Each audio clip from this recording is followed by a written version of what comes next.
Hey there, friends. Another episode of the UnRoad Download Post-Race Edition with our winner, Belgian Waffle Ride, North Carolina, Peter Stetina, my man. Congratulations. I know how hard you went last week in Kansas. The cross-country travel twice. And now you come back and put out this kind of effort, my man. I don't know I've ever seen you look so tired, but man, how do you feel about taking home the title? I feel really good about it. You know, it's no surprise that I was a little disappointed with last week, and I wanted to make a point today that last week was a fluke. That said, I came down with a pretty gnarly sinus infection in the last 48 hours, so I just, all day, just that head pounding. It's not the COVID, it's just the sinuses, luckily, but the pounding you did was on the pedals, buddy. It was a very dynamic race. You went into the major selective single track in a group of 30, the Thunderdome, and only 8 came out. What happened in there, and how did that all shake out there, and why did the race change so much in that sector?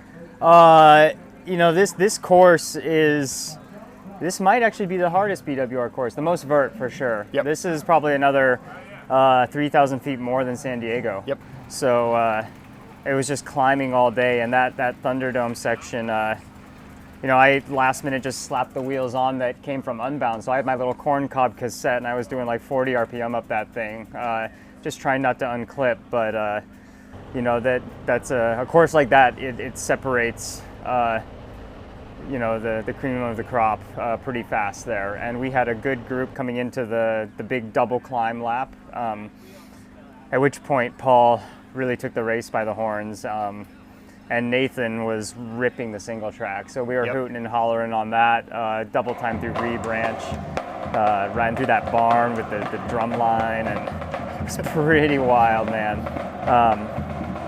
And it was on the second time up the climb before Reed Ranch, in some of that unknown single track. I just kind of started testing him. I could kind of sense that Paul might have torched himself a little early, and it was definitely early. I mean, it was 45 miles to go. Yep. But when you sense it, you just have to bet on yourself and know that you can try to hold it, although I think I hemorrhaged a lot of time in the final hour against Nathan, but there was enough to hold on. You mentioned Paul and Nathan. Between the three of you, probably 30 or so plus years of World Tour experience there. Yeah. Proof positive that these fields are becoming more and more stacked. We're attracting this very star-studded international crowd and riders up and coming that are just focusing on gravel now. Any comment on that in terms of how it means to the sport and what it means to the leveling up the racing here in America? I raced Nathan and Paul in the World Tour for years. Paul is a regular on the BWR scene since 2019. So he rides a lot of dirt. That's what he does now.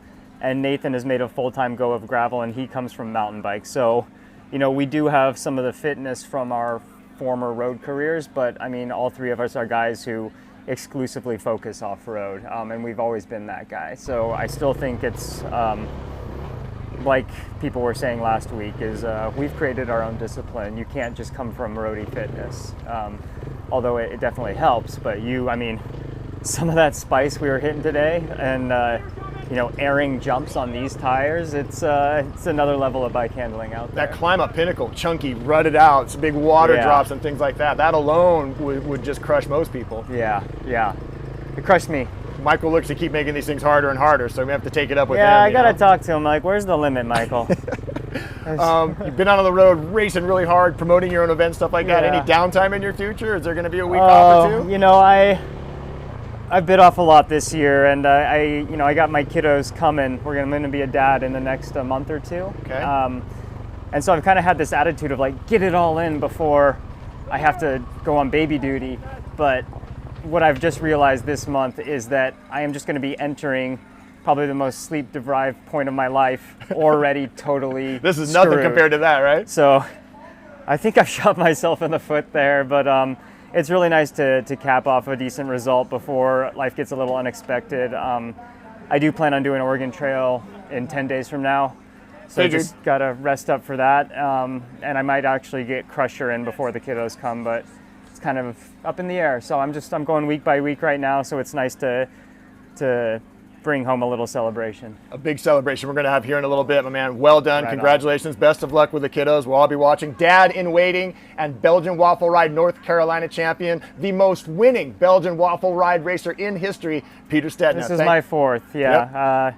I have 2 Californias, a Utah, and a Nashville now. So got a nice little deck of cards there. I gotta find that Kansas one maybe. We'll see. We'll get you out there. We'll bring the new family out, okay? All right. Thanks for looking into this episode of the UnRoad Download presented by BMC. Race champion Peter Stetina.